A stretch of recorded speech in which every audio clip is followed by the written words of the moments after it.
आज हम लोग रांची में हैं और हमारे साथ People's Party of India Democratic के राष्ट्रीय अध्यक्ष आए हैं। आइए इनसे हम बात करते हैं कुछ विषय पर। सबसे पहले इनका परिचय जानना चाहेंगे। सबसे पहले सर आप अपना परिचय दीजिए। मैं दयाराम उत्तराखंड राज्य में रहता हूँ। हरिद्वार डिस्ट्रिक्ट है, रुड़की सिटी है, वहाँ मैं रहता हूँ। और इस समय मैं People's Party of India Democratic की जो जिम्मेदारी है राष्ट्रीय अध्यक्ष पद की, संगठन ने दिया है। तो सर आज आपका आगमन इस झारखंड में हुआ है क्योंकि यहाँ पर चुनाव बहुत जल्द ही होने वाला है। तो इस बार आपकी पार्टी और आपका इस झारखंड में चुनाव का क्या आपका प्लान है? क्या आप 81 विधानसभा से चुनाव लड़ेंगे आपकी पार्टी? हमारी पार्टी पूरी तैयारी के साथ, दमखम के साथ झारखंड राज्य के सारी सीटों पर हम चुनाव लड़ने जा रहे हैं। और इससे पहले हमने लोकसभा चुनाव लड़ा है सभी सीटों पर, और पूरी तैयारी के साथ हम लड़ने जा रहे हैं।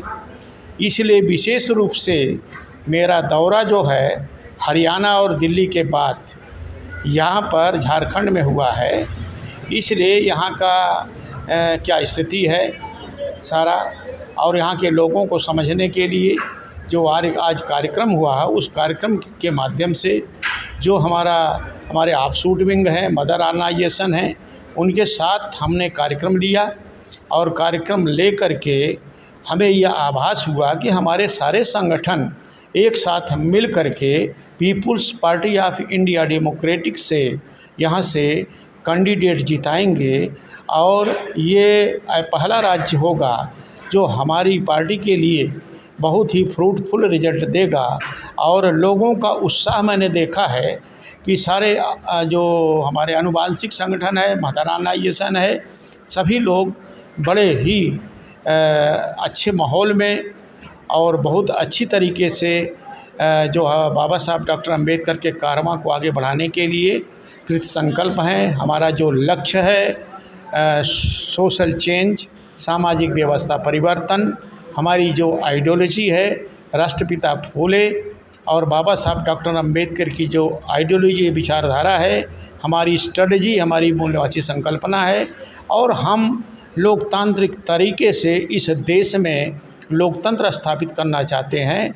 और साथ साथ BS4 के माध्यम से जो इस देश में संवैधानिक मूल्य जो अभी तक किसी सरकार ने उसको लागू नहीं किया है, और हम कोशिश करेंगे कि हम सत्ता में आएँ, और झारखंड राज्य ही नहीं, हम केंद्र की सत्ता में आवें और इस देश में अपने समाज को, जो यहाँ का मूल निवासी समाज है, उसको शासक जमात बनाएं। और इसी के लिए मैं पूरे देश का दौरा कर रहा हूँ। तो ये बीच में आप बोले BS4, ये BS4 क्या है, इसका मतलब? BS4 door to door mission 24, ये हमारे मदर ऑर्गेनाइजेशन ने इसको 2018 से प्रारंभ किया। उस समय प्रारंभ किया जब 9 अगस्त 2018 को देश की राजधानी दिल्ली में जंतर मंतर पर भारत का संविधान जला दिया गया। तो इस संदर्भ में हमारी मदर ऑर्गेनाइजेशन और ऑफशूट विंग ने इस पर चर्चा किया, काफ़ी बैठकें हुई। इसके बाद हम लोगों ने इस विचार किया कि अभी देश की जनता संविधान के विषय में नहीं जानती है। संविधान ने इस देश के सभी नागरिकों को मान सम्मान स्वाभिमान दिया है, लेकिन इसके बावजूद भी सत्ता में बैठे हुए लोग उनको कोई हक अधिकार नहीं देना चाहते हैं। इसलिए हम समाज के बीच में BS4 के माध्यम से, यानी संविधान, सम्मान, सुरक्षा और संवर्धन, क्योंकि संविधान का जो लोग सम्मान नहीं करते हैं, अगर सम्मान करते तो भारत के संविधान को जलाते नहीं। संविधान किसी भी देश का गौरव होता है, गरिमा होता है। उसको जलाने वाले को फांसी की सज़ा होनी चाहिए, राष्ट्रद्रोह होना चाहिए। लेकिन हमने जब देखा कि सत्ता पक्ष हो या विपक्ष हो, मूल निवासी संघ की पार्टियां हों, इन पर छू तक नहीं किया। इसलिए हमने BS4 डोर टू डोर का कार्यक्रम चलाया।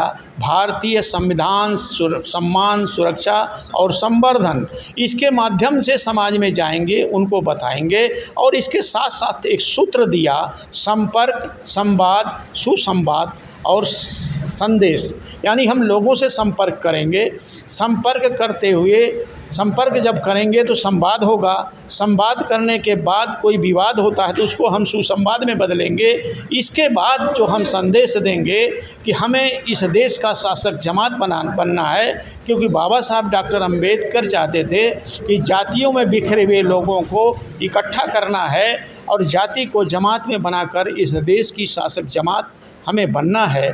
इसलिए हम इस कार्य को अंजाम देने के लिए पूरी तन मन धन से सारे लोगों को जागृत करने के कार्यक्रम हम कर रहे हैं। हमारी मदर ऑर्गेनाइजेशन और सारे आपसूट विंग इसमें लगे हुए हैं। हम आशा करते हैं निकट भविष्य में हम इस देश में शासक जमात अपने समाज को बनाएंगे और बनाकर इस देश की सत्ता अपने हाथ में लेंगे, क्योंकि सत्ता में बहुत बड़ी शक्ति होती है।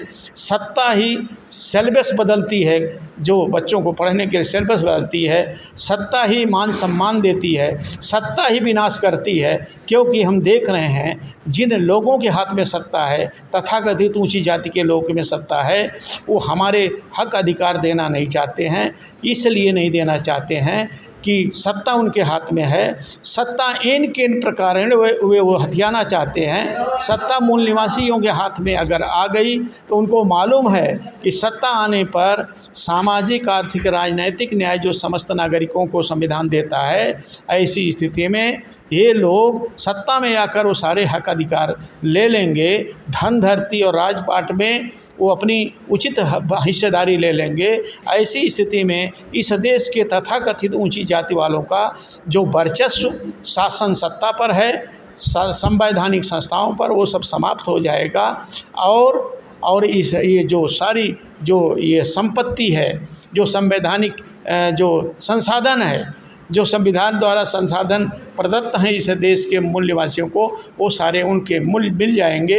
ऐसी स्थिति में उनकी दशा सुधरेगी, उनकी दिशा सुधरेगी और सुधरने के बाद वे जो है अपने समाज का कल्याण कर सकते हैं। झारखंड में तो बीजेपी, कांग्रेस भी है जो कि नेशनल पार्टी है, तो उनके पास तो बहुत सारे पैसा है जो खर्चा कर रहे चुनाव में। लेकिन आपकी पार्टी तो ये बात करती है कि जो हम एक वोट लेंगे और एक वोट भी देना है, नोट भी लेंगे। तो आप कैसे जीतिएगा बिना मनी पावर? देखिए, बाबा साहब डॉक्टर अंबेडकर की जो विचारधारा है, ठीक है, विचारधारा ही उनकी जो है महत्वपूर्ण है।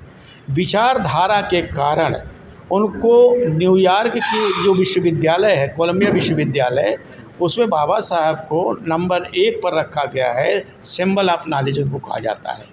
और उनकी विचारधारा के मुकाबले में भारत में कोई भी ऐसा विचारक नहीं है जिसको लोग मान सम्मान से लोग करते हैं। बाबा साहब डॉक्टर अंबेडकर ऐसे हैं जिनकी विचारधारा के कारण पूरे देश में, पूरे विश्व में उनका मान सम्मान लोग करते हैं। इसलिए बाबा साहब अकेले दम पर आज जो है लोगों के दिलों में बसे हुए हैं। उनका बनाया हुआ संविधान वो विचारधारा ही है। वो बनाया हुआ संविधान उसको खंडित करने की पूरी कोशिश कर रहे हैं, लेकिन पूरे देश की जनता बगावत पर है।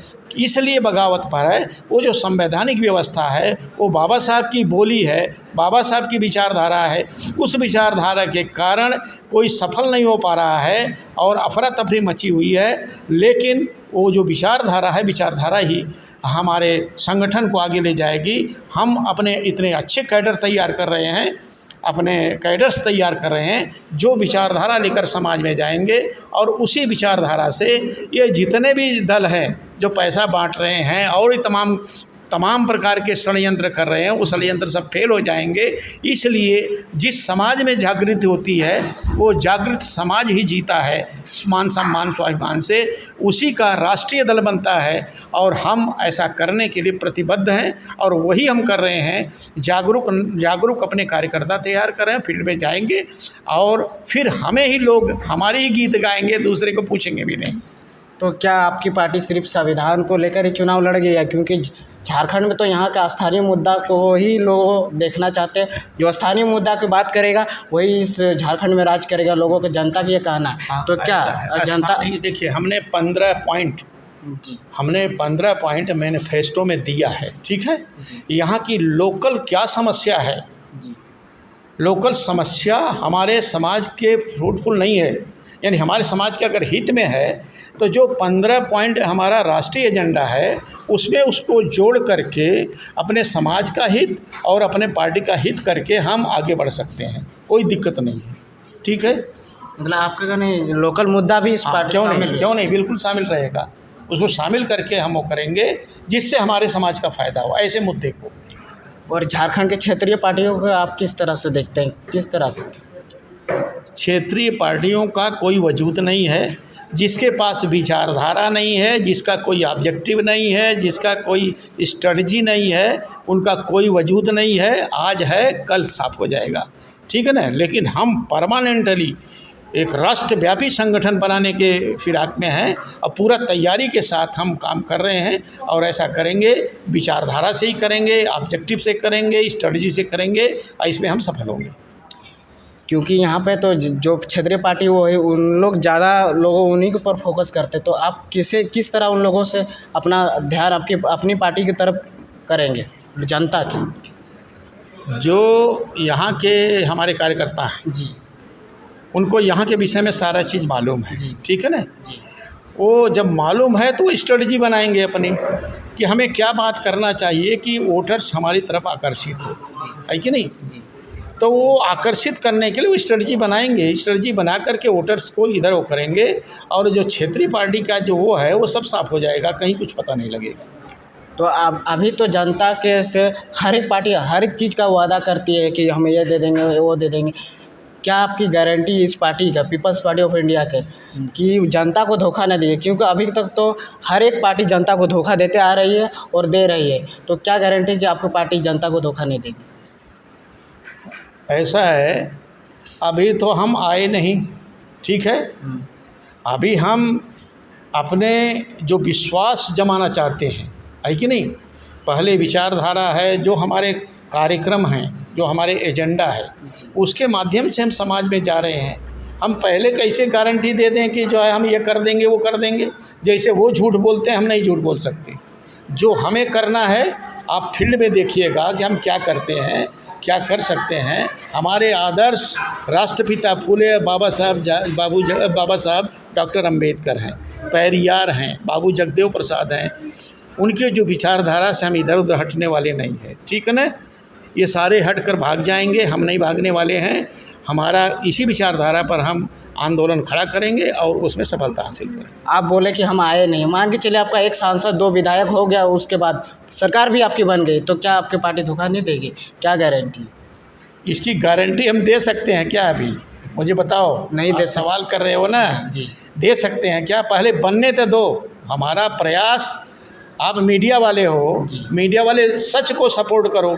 यहाँ सारे बेईमान मीडिया वाले हैं। यहाँ तक बिहार की एक यादव महिला, अभी मैंने उसका सुना है, जो आरक्षण का मामला चल रहा है, उसने साफ साफ कहा, ये नहीं सोच रहे हो कि जो हमारा संगठन, हमारे जो संगठन है एब्सोल्यूट विंग बाम से मनोबल बढ़ाया है, महिलाओं का मनोबल बढ़ाया, मूल्यवासियों का मनोबल बढ़ाया। उसने कहा इस देश का चीफ जस्टिस बेईमान है।